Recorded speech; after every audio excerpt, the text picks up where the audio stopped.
Hi, my name is Noel Wurst, and I recently had the pleasure of speaking at Star West 2022.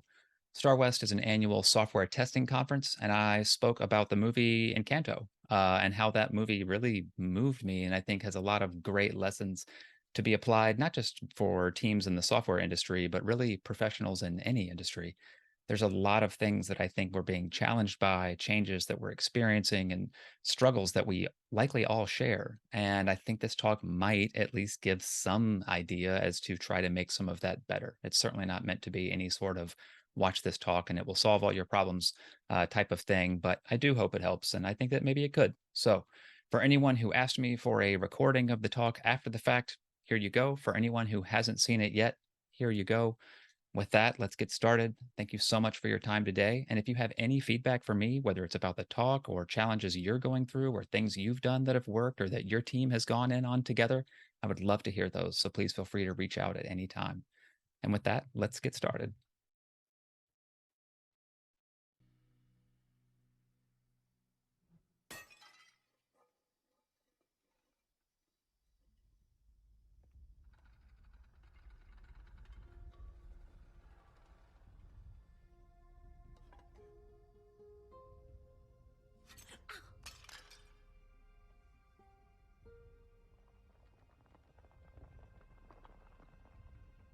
¿Casita?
Falling, and there were cracks everywhere.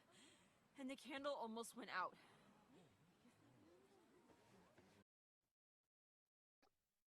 Have you ever observed something off, something wrong, something that maybe could be wrong tomorrow, and maybe you're seeing it early on? But have you ever seen something that was a crack, or it could be a crack in the future, and it might cause a problem for you or your team or your customers? And so you go to report that thing that you've found, that you've uncovered and discovered, and would like some other eyeballs to be on it. And this is the look of the people that you share that with, people who maybe don't want to believe those cracks exist and that everything is fine. I have lots of times. I have shared lots of things that I have observed and gotten these exact same looks from those in the room. And it can feel really awkward to bring things like that up if you think you're ruining the party, if you think that everyone else is trying to paint an image of the way that things are, even if you don't believe internally inside yourself that that's the case. My talk today is in hopes that we can make that stop. My name is Noel Wurst. My session today is 100% inspired by the Disney film Encanto. I love this movie. I'd love to be able to blame the fact that I've seen it probably upwards of 20 times on the fact that I have a 6-year-old, but I can attest to the fact that he and I have only maybe watched the movie together half of those at best. Plenty of times where myself sitting in the room watching this movie, tearing up a bit, I can admit that, and my kids simply passing by and asking, Dad, Encanto again, really? And I got to tell them it's for work. So, as you can see here, the name of this talk is Dos Oruguitas, Finding Strength in Our Weakness. I did edit this title slightly. It was addressed, like I mentioned earlier, just to software testers before, but I really do want it to be applicable to a much larger group. I had a lot of fun building this talk out. I hope that you have fun watching it. I hope that you learn something from it. I hope that there's something you can share with your team or your larger organization as a whole. I want to say thank you to Techwell for giving me the chance to give this talk in person to begin with. It was a wonderful experience and I will never forget it. So, the reason that I made this talk is I look around and just see that there's a lot of people suffering in the professional world, suffering silently, struggling with things they're afraid to bring up. They're afraid of repercussions against themselves or their team or how they'll be perceived. And I see a lot of that happening in the film Encanto as well. And so my hope is that if even one person watches this talk and struggles or suffers even slightly less, then I'll consider that a win. With that, let's get started. Like I said, my name is Noel. I am a proud native of Atlanta, Georgia, and I am the director of storytelling at a company called Smart Bear. I'm also the other things that you see here, and I'm also learning Spanish and trying to practice my Spanish in every opportunity. There's a little bit of Spanish in this talk, not too much, but plenty to embarrass myself with. I'll try my best to avoid doing that, but así es la vida. So, Dos Oruguitas. If you are a native Spanish speaker, you would know what that means. Or if you're maybe a Disney fanatic like myself, then maybe you looked it up after hearing this amazing song that's featured in the movie Encanto. But if you're neither of those things, Dos Oruguitas means, oops, let's see here. Dos Oruguitas means two caterpillars. The reason that I chose the title of Two Caterpillars for this talk is that caterpillars are a perfect metaphor for change. We're going through lots of change in the software world. And I would imagine that we're not the only industry where that's going on. And I also see the need for a lot more to change, which is an interesting battle because change can be scary. Not everyone is up for change all the time. Not everyone loves change. It can be hard. It can be scary. It can be messy. Maybe not as messy as the change that caterpillars go through when going through metamorphosis, but a big change all the same. And so, to prepare ourselves for that change or to enable ourselves to be the drivers of a change that I think really needs to be made, that's the meaning for the talk, or that was the thought behind the talk today. Let's look at the agenda and practice my Spanish a little bit. We will ask por qué Encanto. We will look at why this movie was chosen, why it's so big, not to just me, but this movie was a huge success for Disney, and you can find all kinds of really great things that everyone from teachers to child psychologists to folks like myself have done with this movie to use it as a method for teaching and for healing. And I hope we do that today. We will also take a look at some of the characters in La Familia Madrigal, the stars of this movie, because this family reminds me so much of both myself and a lot of the people that I have worked with at various companies over the years. And I think that you'll find some similarities as well. Oops. You'll also will ask, ¿Quién eres? Who are you? I want to know who from this family you most resemble and who you most relate to and empathize with and things like that. And so there will be a chance for you to anonymously let me know that with a one question poll coming up a little bit later. You'll see I've got ejercicio de grupo and que aprendiste in red here. This was an in-person talk originally. We did have like some time for a breakout session where there was a group exercise and where we had them come back and share what they learned. Only I ran a little bit over and we didn't get to do that for as long as I wanted. But my hope is that, based on the way that I've kind of edited this talk today, that you're able to maybe do this group exercise in your organization. So I'll show you how I kicked that off and what the ask was and what we hope to learn from it, in hopes that you and your teams can maybe do that exercise yourself. And especially if you embark on that, I would really like to hear from you to hear how that goes, to hear what people's level of comfort was going into that exercise and then maybe coming out of it. That would really mean a lot. So please feel free to reach out if you do that. I'll be over the moon if that happens. And then we close with cuando vas a casa, basically your takeaways. What are the things that you can take back to your teams? What are the things that you can put into action so that you don't just watch something and go, "Oh, that was nice," and then have everything stay the same? Because I don't think everything can stay the same. I think we need to change a lot, and I think that we can do that. And I love using La Familia Madrigal in this movie as a change agent in some ways. I think it is worthy of doing that, and so I hope you get out of it what I get out of it. So let's start with Por qué Encanto.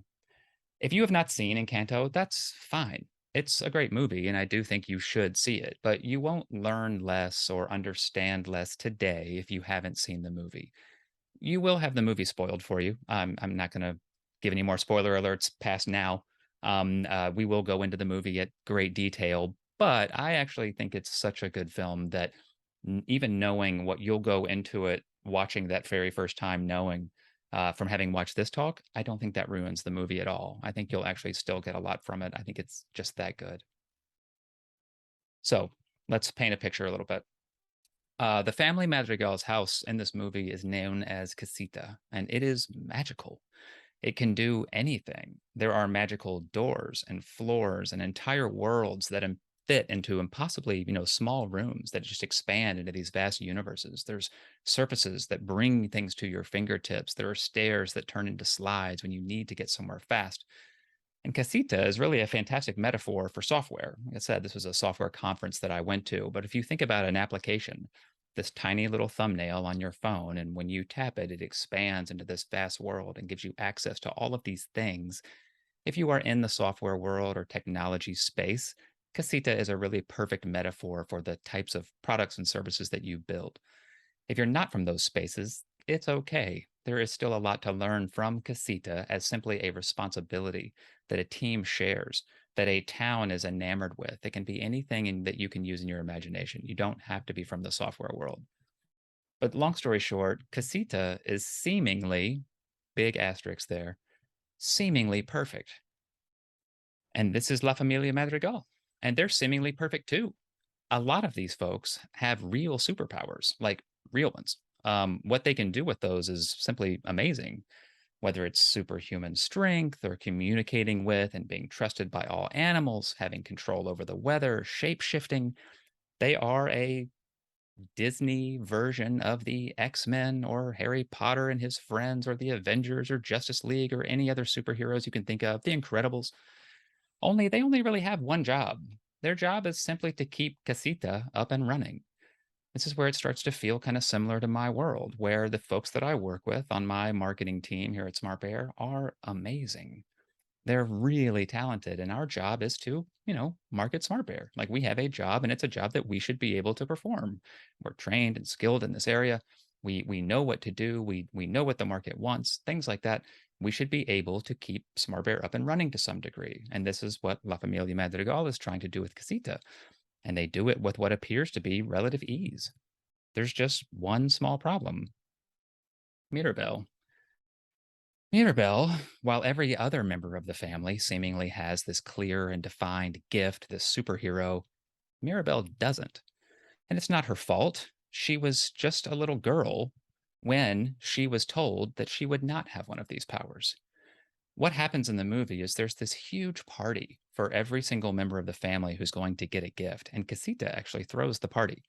The whole town comes. There's decorations and food and drinks and music and dancing. It's a huge power and it's a lot of pressure on this person getting the gift to walk up to their door and to find out what gift it is they're going to be getting. They're granted it right on the spot. Everyone finds out together what the new superpower will be. And when it was Mirabelle's turn, I think she was like 5 years old. The whole town's there. Her bedroom door is all lit up, inviting her to come up and find out her gift, just like every family member before her. And she walks up and puts her hand on the doorknob, and the entire door and the frame and the lights and the knob, it all just essentially turns to dust. And Casita is essentially like, nah, you're not getting anything. It's heartbreaking. And Mirabelle, understandably, with everyone else in her family just wowing everyone every single day with their talents and their gifts, Mirabelle never really gets over this. And I don't know that I would either. And then we get to hear this GIF is from that first scene that I showed you at the start of the talk, and I hope the audio came through on that. I guess we'll find that out together whether it did or not. But Mirabelle comes across something odd.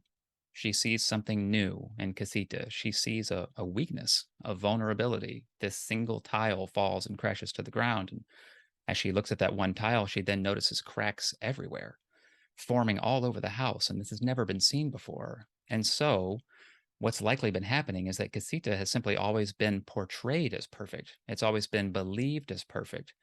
I don't think there's a way to make anything perfect, but Mirabelle is all of a sudden very concerned with what she's seen. It's the first time she's ever seen these cracks, and they're understandably very concerning. There's a lot of them. She has to then go let people know about these cracks. And so she runs right into the middle of another one of her family's epic parties, right before her nephew is about to, or right after her nephew has gotten his new superpower, and she shouts, "The house is in danger. The house is in danger." And Abuela, the head of the household, or let's just call her upper management, does not want to hear it. Mirabelle has trouble finding or recreating the cracks that she had observed earlier, and so nobody really believes that she even saw them in the first place. Mirabelle goes to Bruno, an even bigger outcast than she is, and asks, "What am I going to do? Like, I have to save Casita." And Bruno's like, "In this toxic culture, yeah, good luck with that. I mean, that no one wants to hear what I see as the future of this house. So that's why I'm here." And more cracks form, huge cracks, cracks that ultimately result in Casita or our software application or whatever it is that you and your team or your organization are tasked with keeping up and running. It comes crashing to the ground. It's hard to imagine how this could be. I mean, everyone in the family, besides Mirabelle, wink, asterisk, they all have these powers that should be more than enough to keep Casita up and running. So, we're not going to play the blame game here, but we're going to look at La Familia to find out maybe how this could be. Let's learn a little bit more about these people to see what we can find out. Also, I just want to say that this was partly what we did in the in-person exercise, but as you're looking at each of these family members we're about to look through here, if you have a pen and paper or a notepad, or you've got a notepad on your computer, whatever the case may be, or just a better short-term memory than I have, I would love it if you could identify the family character that you most relate to, the one whose strengths, or let's say ideally their weaknesses, are something that you have inside of you. I would love for you to jot that name down unless you're capable of just remembering it in your head. But I would love for you to make a mental note because that's going to come back up later. And just so you know, it's not weird to see yourself as a fictional Colombian animated Disney film character with superpowers.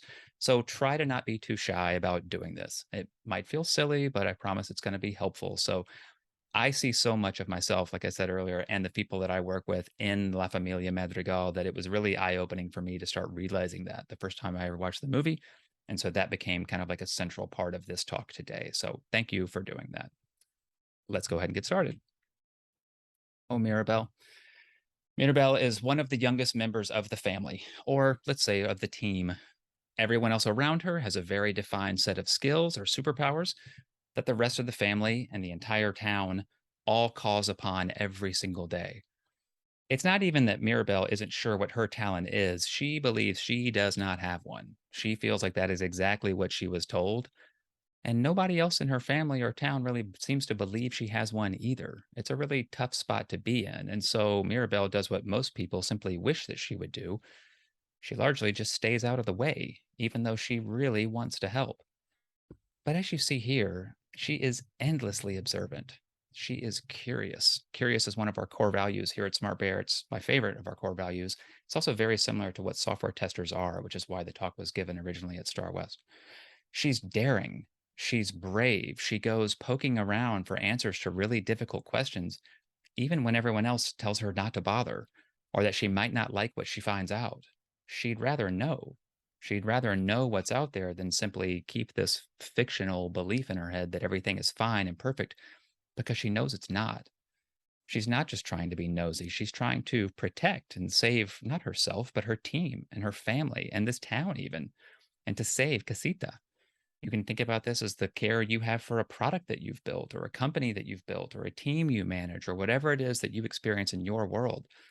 She feels a personal responsibility to do everything she can to keep it from collapsing, whether anyone believes that she's capable of doing that or not. Luisa. Luisa is, as it says here, impossibly strong. There's nothing that she can't or won't take on. So, no matter what project or launch she's asked to lift, carry, migrate, or manage, she does it with a smile and will then ask what else she can do for you. No matter what other burdens from her personal or professional life is already on her shoulders. I find this very relatable. I will also say that a lot of her work, from all impressions in the film, goes largely unthanked. It's just kind of what she's capable of doing, and so everyone just asks her to do it, and she does it so eagerly anyway. It's not like it looks like we're really taxing her at all by asking her to do this thing, and she's asked to do really crazy things in the movie. I mean, she picks up a bridge and moves it over to a different part of the river. She lifts up a church like it's a laundry hamper. But my point is that she is so strong, she reveals zero struggles. She can't let anyone know the burden that she actually feels. And she sprints to every request made of her with this, like, I'm on it, just ferocity that nobody knows that she is broken inside. She's like one favor away from just a complete emotional and physical breakdown. And when she confesses this to Mirabelle in one of the most pivotal scenes in the movie, we learn why she's like this. She has a song called Surface Pressure, and in that song, she heartbreakingly admits, under the surface, I'm pretty sure I'm worthless if I can't be of service. Who am I if I can't carry it all? Relatable to the point of tearing up the however many times this has been since I've practiced this. Isabella. Isabella, at first glance, appears to be the exact opposite of Luisa. The only impressions that we really get of her, she appears to have it made for most of the movie.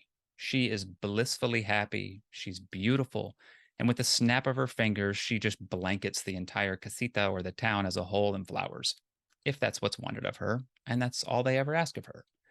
Mirabelle says this exactly. She views her as effortlessly perfect and mocks her as the perfect golden child. For many people, Isabella, through most of the movie, may be somewhat hard to relate to. I'm not viewed as the perfect golden child, and I'm certainly not viewed as having it easy or only growing flowers, even though that's a really hard thing to do. But I'm curious, how many of you watching would say that you have a perfect life? Isabella doesn't have a perfect life either. Everyone just believes that she does. And that's what makes her relatable to some people that are out there. She does something that requires a lot of her. It's not necessarily what she even wants to do, we later find out. It's just something that she can do, and everyone sees that, and so that's all she's asked to do. They believe that this work is incredibly easy for her when in fact it's emotionally and mentally very taxing on her because it is not at all what she wants to do or who she wants to be. This is Isabella. Always with a smile on her face, she appears, like Louisa, to almost yawn through every request that's made of her. My alarm is going off. I know I'm all off track. She is not perfect.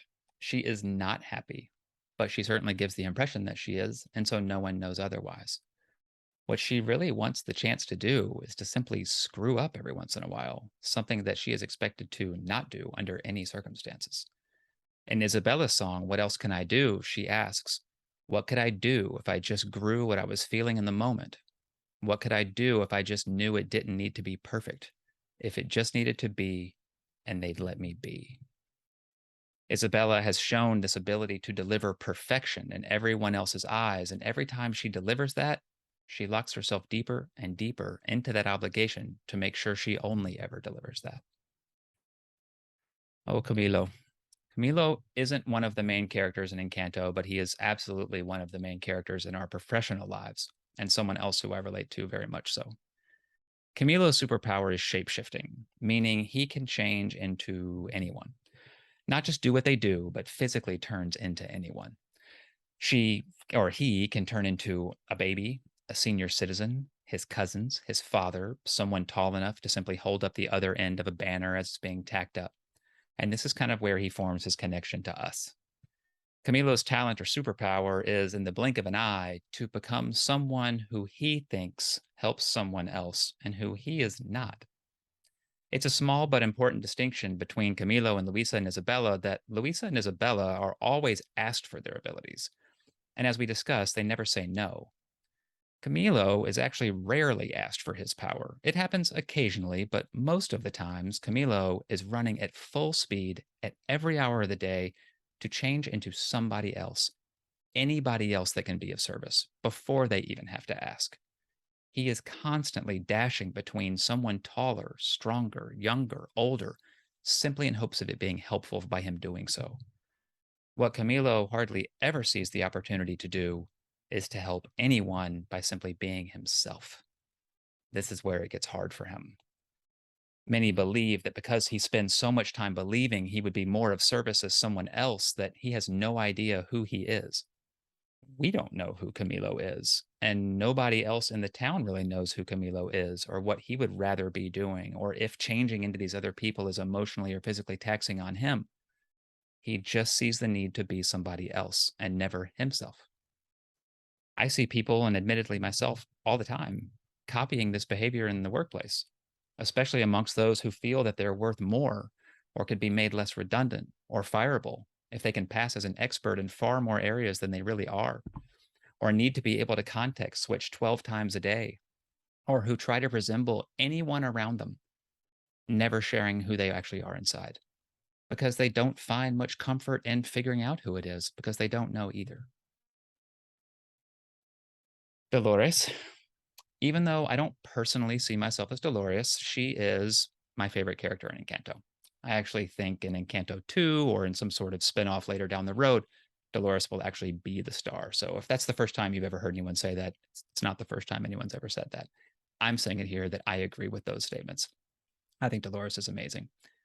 Her superpower is listening. Listening both when people are confessing private matters to her, which they do all the time, or when someone is whispering in a completely different wing of Casita or even across town. She still hears every word that's being said by everyone. She hears literally everything. For those of you thinking, well, this isn't me because I don't hear everything, I work remotely and with people in completely different time zones. In fact, I'm asleep when most people are even meeting and having discussions. Think of it like this instead. Do you ever see or hear or learn things simply from what you observe? Things that you don't hear other people discussing, things that you're not sure if other people are aware of, or if they're aware of and not talking about it for any purpose. This is more of what Dolores is like. Software testers, especially, observe things all the time that stand out to them that weren't perhaps what they were asked to go looking into or what they were asked to test. They often discover things that might slow things down, that might jeopardize the release date of that next piece of software that's supposed to go out the door that everyone in the company is really counting on going out on time. Testers often carry this burden of, like, I see this thing, it looks a little wonky to me. I don't know who I should tell. I don't know who I should share this with. And what happens if I keep this inside of me? This happens all the time. And people see things and hear. It's why that see something, say something exists, because people see things and are afraid to say something all the time. They would love to share that with someone else and get assurance that it doesn't need further testing or further looking into. But the fear of being told to stop what you're doing, to stop being nosy, to stay in your own lane, to test what you were told to test, or that you'll maybe even be removed from a meeting or removed from access to something in your organization because you continue to raise these concerns where other people would rather not hear them and believe that things are fine and address that down the road. This is Dolores. Bruno. I assume that most of you, whether you've seen Encanto once or 50 times or none at all, have heard the expression, we don't talk about Bruno. That is from the song We Don't Talk About Bruno from the movie, and it's a really important line in the movie. Here's my like 30-second elevator pitch on why that line is so important and why this entire town has embraced this ridiculous stance of we don't talk about Bruno. Bruno can see the future. He just can. And unfortunately and relatably, when the future isn't great, there's a lot of people out there who simply don't want to hear that. And it's not uncommon for someone who can predict the future or who can see something that is likely to happen down the road, when that negative thing happens, for that person to then carry some sort of blame from others for not preventing it themselves. This is a thing in our lives, and this is who Bruno is. You or I may not be able to actually see the future, but how important are predictions to you or to your organization? Now, how powerful can accurate predictions be for what you're trying to accomplish? How many of you have ever hesitated to share a gloomy prediction with anyone in your org, especially if that prediction contradicted with a much rosier picture that other people in the org were predicting? Especially if it was market or not marketing, especially if it was management or someone above you who was painting that rosy picture. How comfortable would you be to offer a contradictory opinion on that matter? In many cases, it's very reluctant to share that information. This was Bruno again, and he got so tired of being blamed for these bad outcomes that he could only see coming, that he was thought of as a negative influence on the world around him, that he just stopped sharing his visions with anyone. He instead fled the family, believing that they were better off without him. And last but not at all least, we reach Abuela, our manager. And I want to speak directly to the managers, you managers who are watching this today. Whether you manage one person or 100 or a program or a campaign or a product, whatever the case may be, you are managing something. You are responsible for something. And your life is hard, just like Abuela's. If you are a manager, you are Abuela in a lot of ways, but don't feel like if you're a manager, you have to choose Abuela when I ask you in a minute to identify with who you most identify with. But you are certainly entitled to identify with Abuela if that's the case. The roles and responsibilities and expectations of an abuela or grandmother in the Latin culture could not be heavier. As a family manager, they really own it all. And Alma Madrigal is tasked with making sure that this magical candle never runs out and that her family lives up to their expectations, many of which she admittedly and somewhat tragically has put upon them. She, like many managers, is not viewed that often as the good guy. Managers don't often get to be the good guy as often as they'd like to. Managers, again, are you ever blamed as being that even when that's not the case or isn't fair?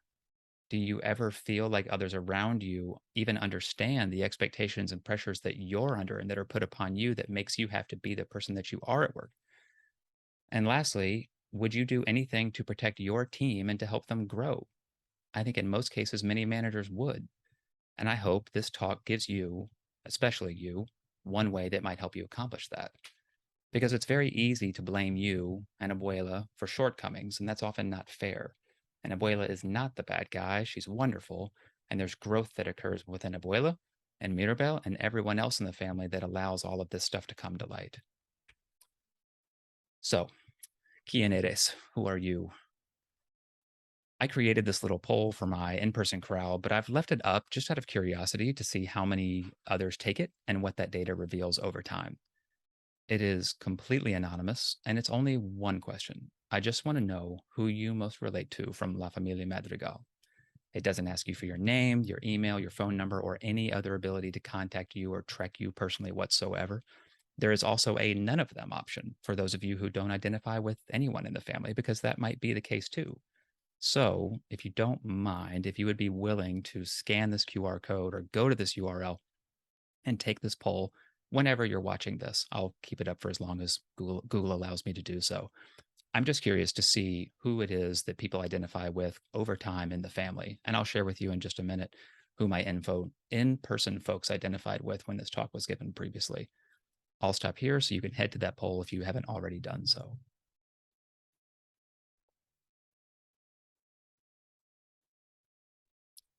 To those of you who just took the poll, thank you very much. And to those who didn't, it's cool. Really, I don't mind at all.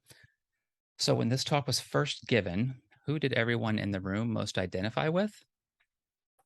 Louisa, nearly a third of the room, and close behind her was Mirabel. This wasn't entirely surprising, as Mirabel is kind of that software tester kind of personality. A lot of her curiosity and her drive and her care for customers or her family are very much qualities that a lot of testers share. I was interested that Louisa was number one. I'll share why in just a minute. But what also surprised me about these results is that nobody in the room actually selected no one. Everyone in the room found someone that they saw themselves as similar to and shared similar struggles with. As for why it stood out to me that everyone, or not everyone, but that the majority of the people in the room had selected Louisa, it's because that's who I would choose. For all of these qualities that you can see here, Louisa does have a very unique skill. It's a very necessary skill. It's very needed, and she's very happy to do it. She's proud and she works very, very hard to be able to do what is asked of her. But because she can't say no, she is immensely overworked because she always says that everything is fine and does all of her work with a smile on her face and never asks for help. Because, again, thinking back to her song, she is so concerned that she is literally worthless if she can't always be of service to someone else. She is broken. She is always tired. and it just is in a really rough shape. And it's only Mirabelle who ever discovers that about her because of her curiosity.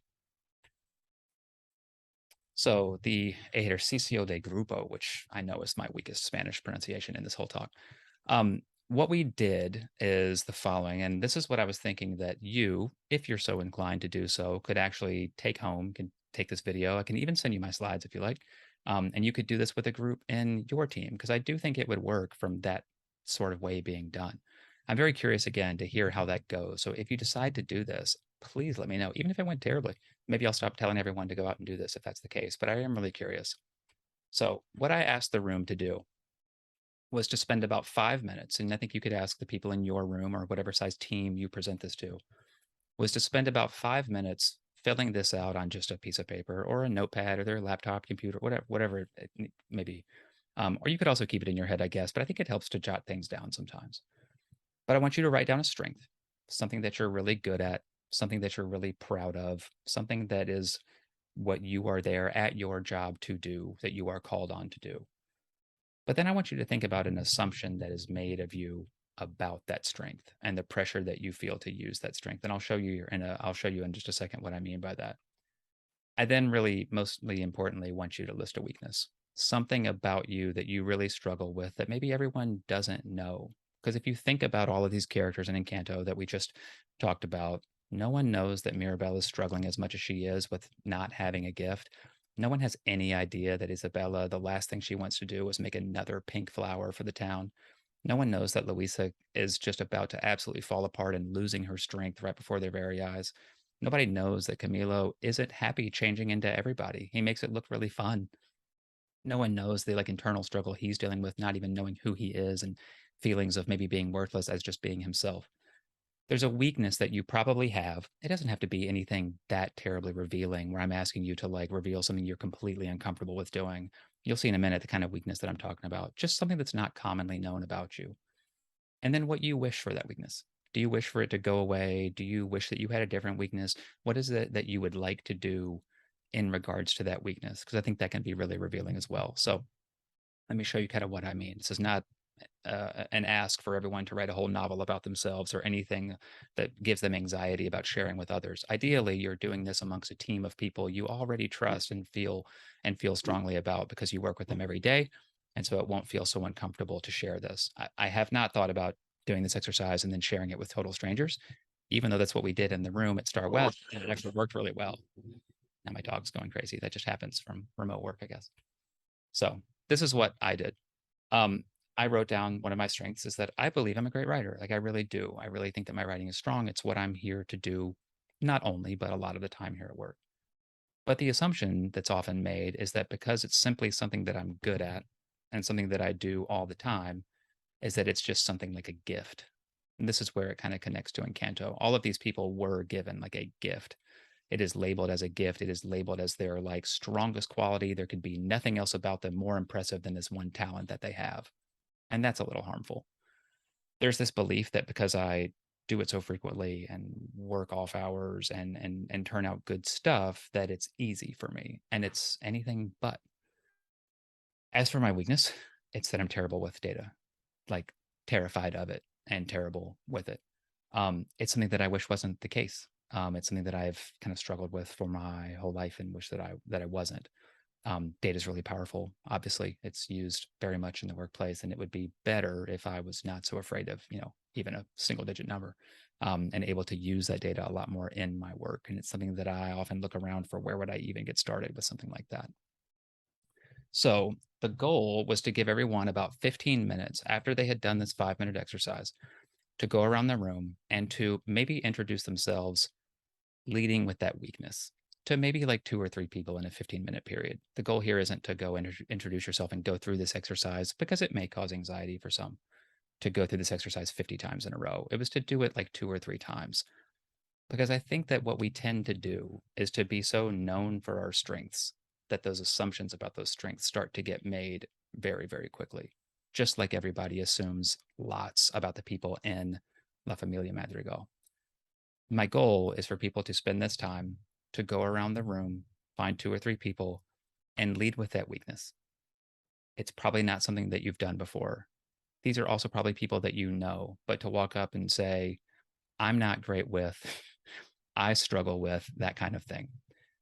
What was really interesting was to see how quickly people in the room got over that immediate hesitation, that immediate reluctance to like, okay, here I go with this. And then to see a bunch of smiling faces in the room that I hated to even have to break up and bring back to the rest of the talk. It was really neat to see people connect by sharing something that they either haven't shared before or that they do keep inside of them because they're afraid that they'll look be regarded as weak because here's this other person who doesn't look weak at all. I don't think anybody has any business not looking like they are susceptible to needing a break or help or to explore something new that they would like to learn and not only do this one thing. And my hope, again, is that this kind of leads to that. So, what I asked the room to do was here to start, if you're doing this exercise yourself with others in your team, is to start with your weakness and your wish. What do you wish for that weakness? What do you wish to be able to do to make it not a weakness or to be more comfortable with it, whatever it may be? When you hear that from someone that you are meeting or being introduced to in that way, offer any advice that you have. Offer admiration for them for just sharing that weakness. Have some empathy for them for doing that before you launch into yours. If you have anything that you can share with them about that, go ahead and do that at that time. After that, share the assumption about your role. I want people to stop making so many assumptions about you do this work so well, it must be really easy for you. You do this work so well, it probably doesn't take you any time at all. You do this work so well, I'm going to ask you to do it 10 more times and not even ask what else is on your plate right now because it looks like you have no problem with this. It's why we always give you this stuff to do. That's what we got to stop doing. That's what's leading to like the burnout that I think is causing a lot of harm, kind of, especially in our industry. And then at the end, if you need to pick me up, share your strength. It's not strengths aren't anything to be ashamed of. They're not anything to like hide any more than weaknesses are. But if we just go in and tell someone, I'm this person and I do this really, really well, those assumptions start forming really, really quickly. That's what I want to help correct because that's what resulted in the fall of Casita that you saw earlier in the talk and in the movie Encanto. And what I think is contributing to the burnout of you and so many people around you.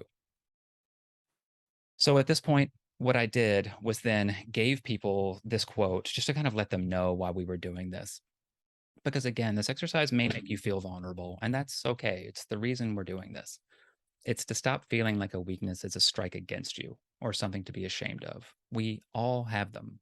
And Encanto does a great job of really drilling into when we pretend that we don't have weaknesses and that our strengths or gifts or talents or whatever you want to call them are always available for anyone who wants them anytime, day or night. You're setting yourself up for a similar emotional and physical collapse or jeopardizing the product or software it is that you're building when you're all of a sudden unable to contribute to it at all because you're so burnt out internally. So right before we broke off into the exercise, I gave this gift because or this quote because I really like it a lot. I think we do need to grow, and I think that many of us aren't. I think what many people are doing at best is just stagnating and at worst, completely burning out. I read all the time about developer burnout, but developers are hardly the only group of people who are working themselves, so hard where they're burning out. I know for a fact that marketers burn out, and I'm sure others of you in other industries do as well. I just see it every day. And managers, I know that you're burning out as well. And this quote wasn't written for any specific group of people. It applies to all of us. And I think that this is so true.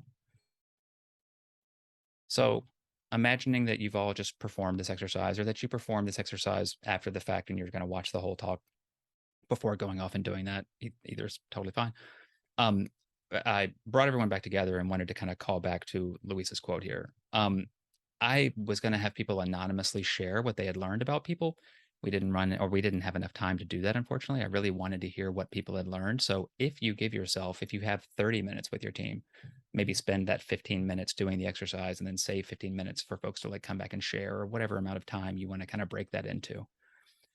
Because I think that this is what's going on in a lot of people. I think this is why most people in the room identify with Louisa is that people just feel so much pressure to perform at this incredibly high rate. And we're being measured against the speed of robotics and AI. And we hear all of this stuff about RPA and everything that is either coming for our jobs or performing things error free and not prone to human error. And that it's just creating this really bad place.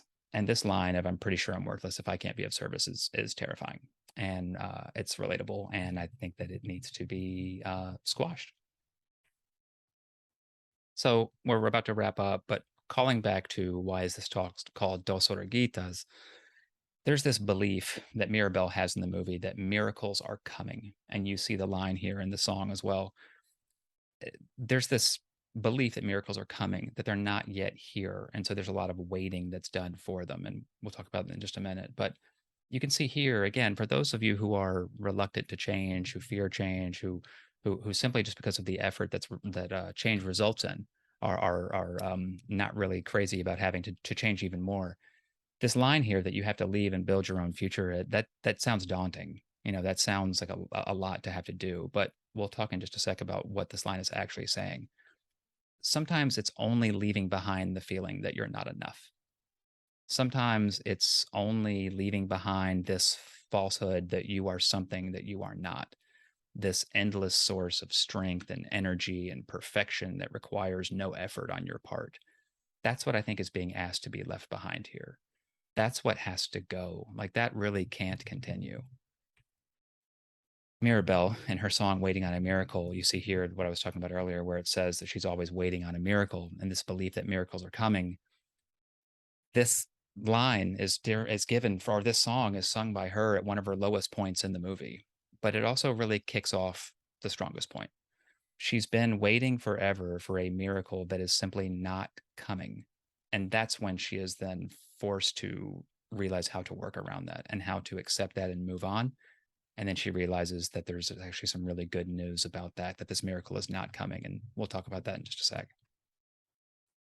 Oh, we'll go ahead and talk about it now. I forgot this was the next slide. It's because, as we hear in the song Dos Oruguitas, it's because the miracle is already here. Mirabelle realizes through her own inner strength and what she sees happening all around her and connecting with Abuela at a pivotal point in the movie, like she's never done in her life before, is that she is and always has been a miracle herself, her whole super powerless self. You don't have to have a believed, conceived superpower to be thought of as having a gift at all. It's when she notices the miracle of the butterfly that has been around her for her whole life. It's carved into the candle that you've seen 1,000 times. It's sewn into her clothes. It's sometimes they fly by relatively unnoticed. Sometimes they're swarming around her and Abuela. And it's very intentional that the song is called Dos Oruguitas and not Dos Mariposas, two butterflies, because the caterpillar is the miracle. It turns into a butterfly, sure, but that's not the moment it finally becomes special.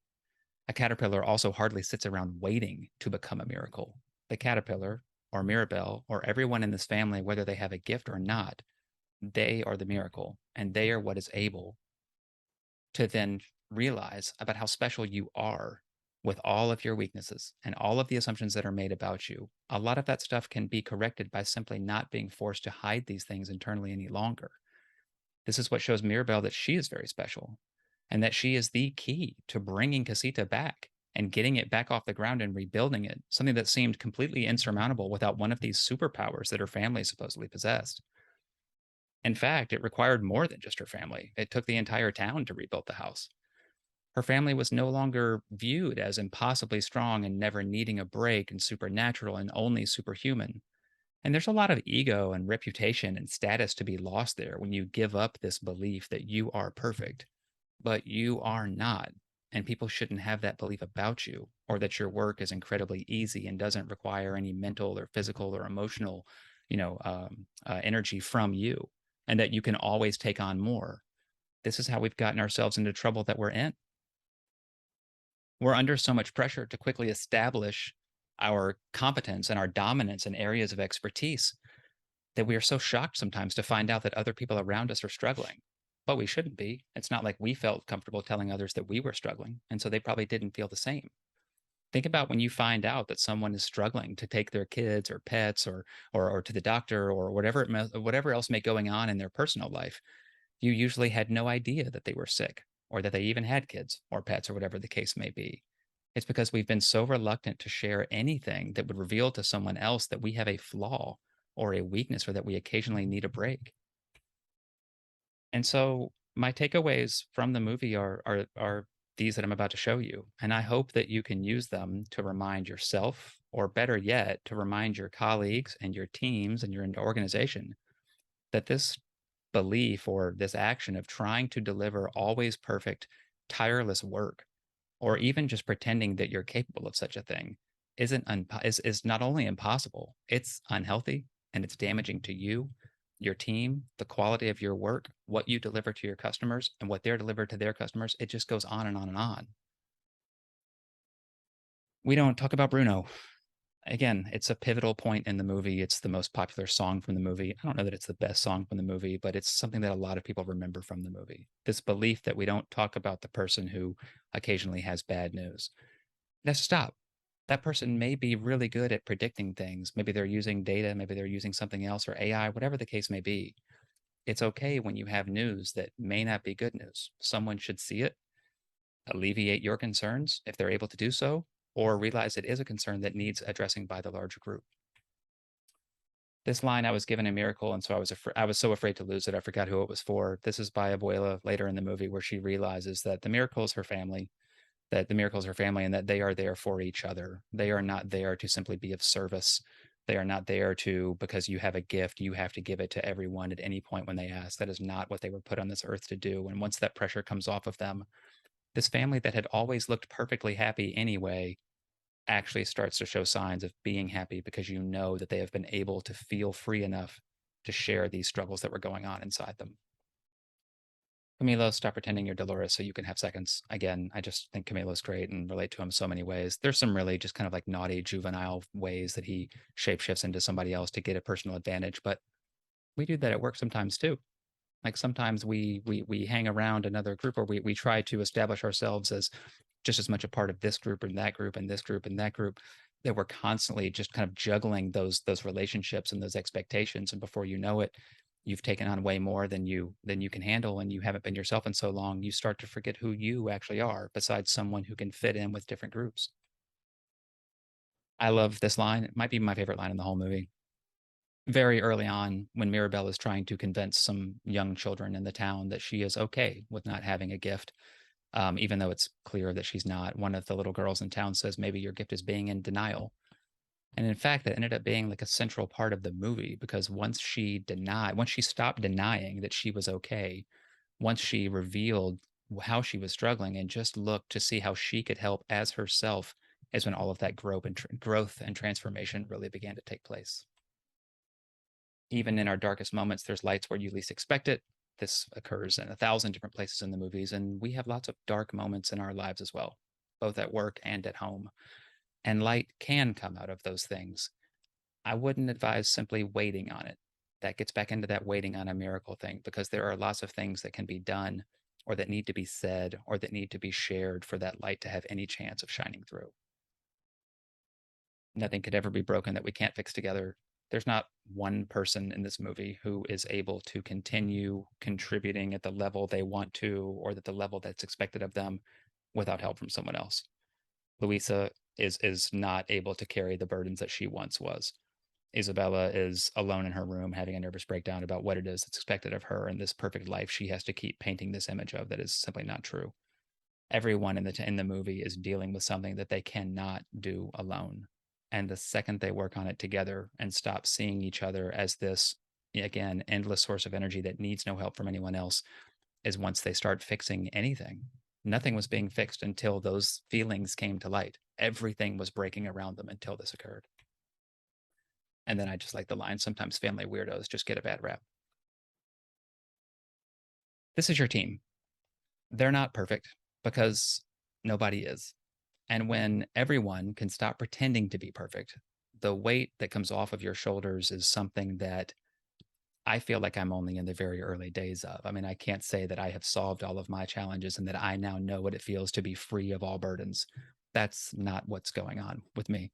It probably takes a long time to get there, but I can feel it coming. I feel like I can see what helps it come off even faster. I'm not at Mirabelle's level yet. There's still too many people that I feel like I have to be Louisa around, but I'm working on it. And if you're carrying all that around and you have success freeing yourself from those obligations, or the obligation to be anything more than you are capable of being, or even if you don't and you find yourself back home or back with your team wherever it is that you need to be and still struggling, try this. Find someone that you can feel comfortable. I'm not saying walk into a crowded room at your company and announce to the entire company your weaknesses and the unfair assumptions that are made about you. This is a baby steps kind of process. Mirabelle desperately needed someone to let her know that it was okay to not have a superpower, a gift that was destroying everyone who did have one. Sometimes you just need someone to remind you of how special that you already are today, especially with all of your imperfections, because everyone has imperfections.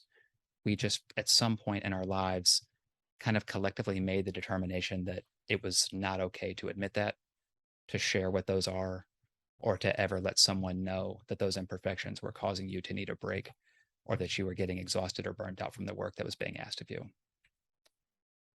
That was really the rest of the talk. Or that was really the talk. I meant to change this last slide. It still thanks everyone and tells everyone to enjoy the rest of Star West, which has already occurred. But I hope you enjoy the rest of your day or week or quarter or whatever the case may be. I hope you learned something. I hope you share something back with me. But if you don't, that's okay. I mainly just hope that you learned something and that you're able to share this story or anything from this at all with your team and that it leads to any relief of the burdens that you are under, struggles that you are facing, the challenges that you're trying to solve. Once these expectations come off of us, once we are able to reveal that we can't carry them all alone, is when we're able to do better work for ourselves, our team, our customers, and so on and so on. Thank you so much for watching, and I'll see you soon.